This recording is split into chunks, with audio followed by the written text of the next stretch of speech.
Good evening, you're now with me, Lorenzo Isaac, for TVS Nightline. Here are the headlines for tonight. The National Disaster Management Agency, NADMA, is urged to ramp up support in Sarawak by increasing the supply of Bailey bridges to address potential road and bridge failures in remote areas. Deputy Premier Dr. Sim announces the state's commitment to invest 1 billion ringgit upfront for upgrading oncology treatment facilities at Sarawak General Hospital, aiming to provide equal cancer care for Sarawakians.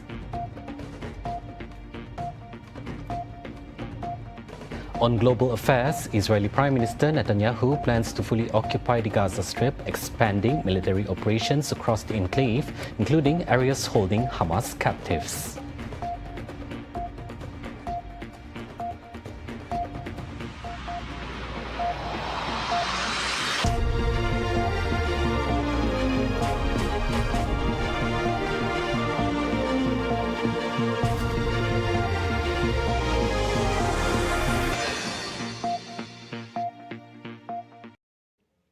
The National Disaster Management Agency, NADMA, is being called on to step up support in Sarawak.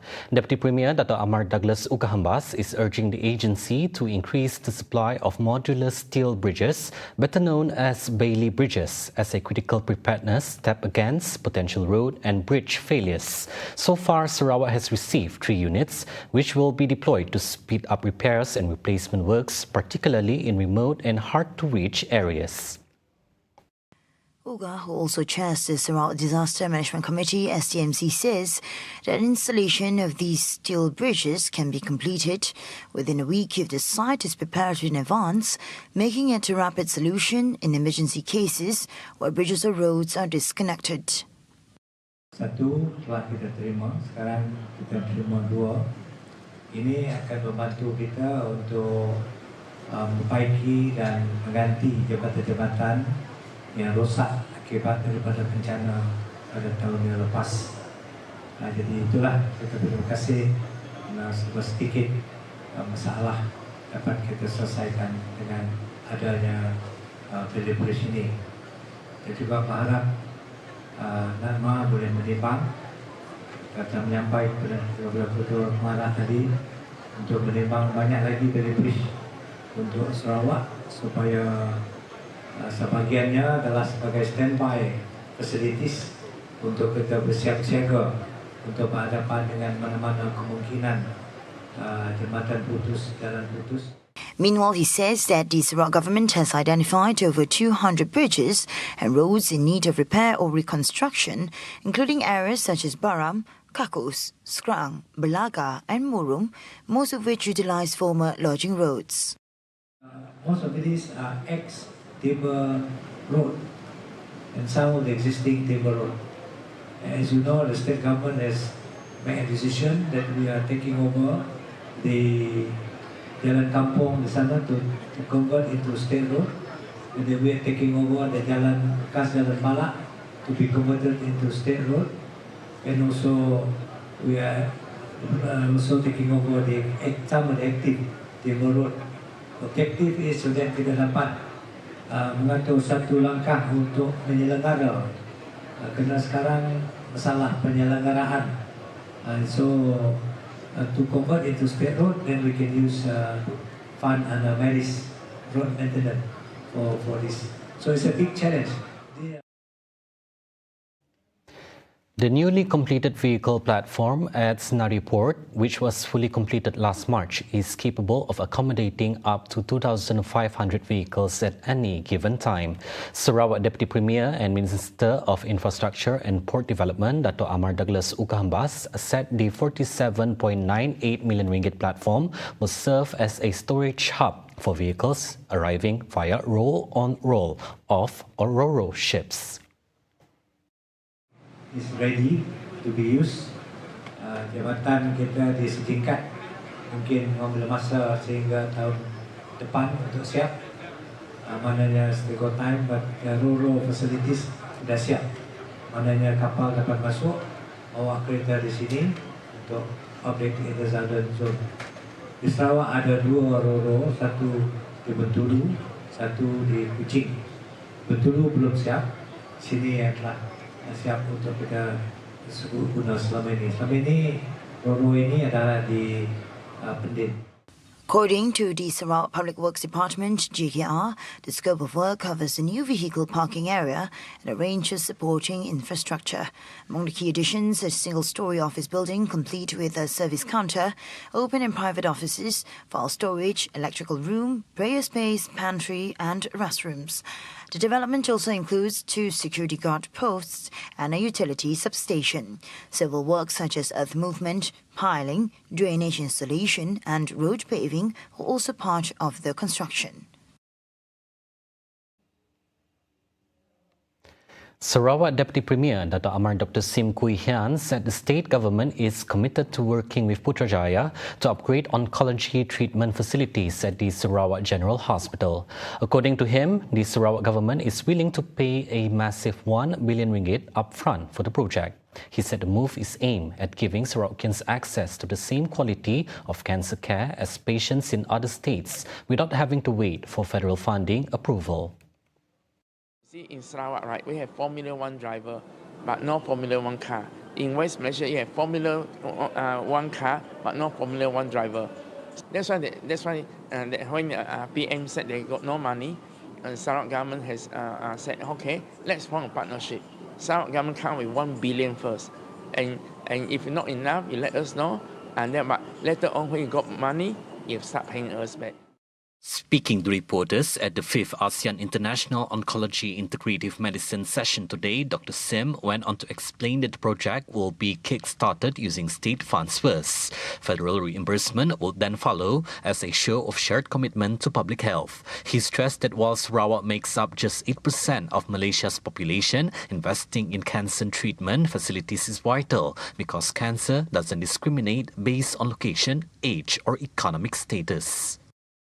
You know, cancer doesn't care whether you're rich, you're poor, you're young, you're old, whether you're in remote jungle of Sarawak or you're in urban or Kuala Lumpur, it happens. I mean, Sarawak General Hospital is now one of Malaysia's leading cancer clinical trial centres. It's currently conducting first-in-human trials, the earliest phase of testing new drugs on humans. As testament to its credential, global pharmaceutical giant Roche has selected SGH as the only hospital in Southeast Asia to conduct clinical trials for new cancer drugs.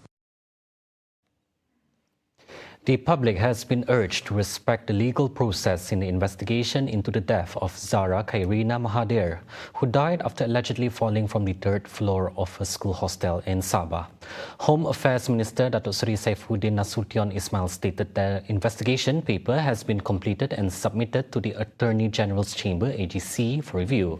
Saifuddin emphasized that his ministry does not wish to become entangled in any controversy over whether the investigation file is flawless, stressing that it is entirely up to the authorities to finalize the investigation. Apabila pegawai negara pun dah keluarkan kenyataan, mereka akan teliti. Lazimnya apa? Kalau ada kecacatan pada satu kertas siasatan, pihak pegawai negara akan kembalikan kepada pihak polis untuk diperkemaskan. Sehingga peguam pun tahu proses itu. Dan pihak polis pun biasa menguruskannya. Saifuddin further clarified that submitting the investigation file to the Attorney General does not mean it is flawless. The Attorney General must conduct a thorough review and ensure full confidence before deciding on prosecution, especially in high-profile cases. On Monday, the legal team representing Zara Khairina's mother questioned the accuracy and completeness of the investigation report received by the Attorney General's department. Lawyers Hamid Ismail and Shahlan Jufri highlighted critical issues, including the lack of an autopsy before Zara's burial and the failure of the police to collect her clothes and personal belongings for investigation.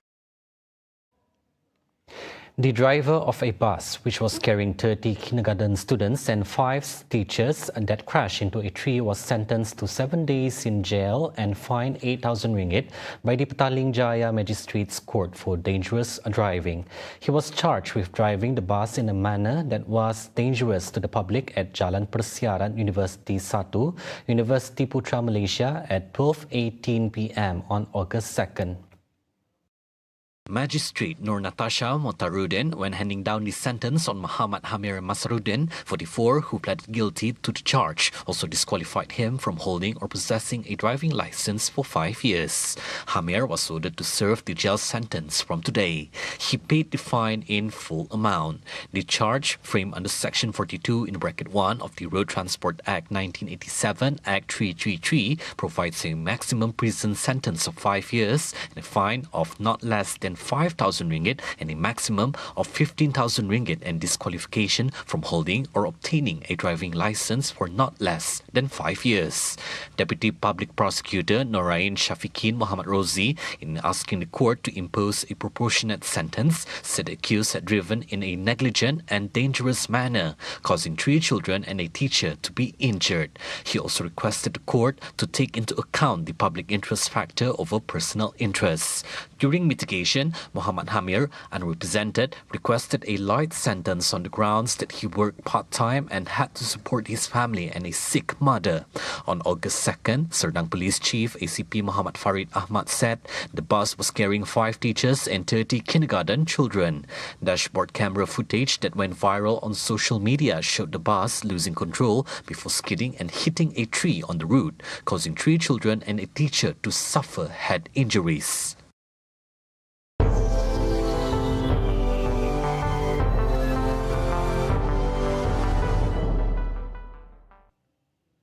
On to world news. Israeli Prime Minister Benjamin Netanyahu is set to announce plans to fully occupy the Gaza Strip. Israeli media reports that Netanyahu's decision will see the Israeli military expand its operation across the entire enclave, including areas where Hamas captives are being held. The reports come as Netanyahu is set to convene his war cabinet later today to discuss the next steps for Israel's military in Gaza. Netanyahu is facing growing international pressure to allow more humanitarian aid into Gaza and halt the war amid mounting Palestinian deaths due to malnutrition and Israeli attacks. אנחנו צריכים להמשיך לעמוד יחד ולהילחם יחד כדי להשיג את מטרות המלחמה שהצבנו, את כולן. את הכרעת האויב, שחרור חטופינו, והבטחה שעזה לא תהווה יותר איום על ישראל. בהמשך השבוע אני אכנס לקבינט כדי להנחות את צה"ל כיצד להשיג את 3 המטרות הללו, כולן בלי יוצא מן הכלל. The Palestinian Ministry of Foreign Affairs condemned the reported plans, calling on the international community to intervene urgently to prevent their implementation. Meanwhile, senior Hamas official Osama Hamdan on Monday accused the United States and other Western countries of turning a blind eye to Israeli atrocities. He said Netanyahu's government bore full responsibility for the lives of the captives due to its stubbornness, arrogance and evasion of reaching a ceasefire agreement and escalation of the war of extermination and starvation against Gazans. According to Gaza health authorities, nearly 61,000 Palestinians, including at least 18,500 children, have been killed in Gaza since October 2023. Israeli authorities say 49 captives, including 27 who are believed to be dead, are still being held by Hamas. The European Union today announced the suspension of its retaliatory tariffs on U.S. goods worth 93 billion euros after Brussels struck a deal with Washington last month. EU trade spokesman Olaf Gill said the Commission has adopted the necessary legal procedures to suspend the implementation of EU countermeasures, which were due to kick in on August 7. Yes, I can confirm that the Commission has today adopted the necessary legal procedures to suspend the implementation of our EU countermeasures, which were due to kick in on August 7th. This is done by the urgency procedure, so basically what it means is that the Commission adopts. It should be published in the official journal already today, I am told, and then within a 2-week framework, our Member States will give their approval by simple majority. The European Commission in charge of trade policy for the 27-country bloc have prepared a list of U.S. goods to target if talks with the U.S. failed to end in a deal. Those were the updates on TVS Nightline. I'm Lorenzo Isaac. Thank you for watching and have a good night.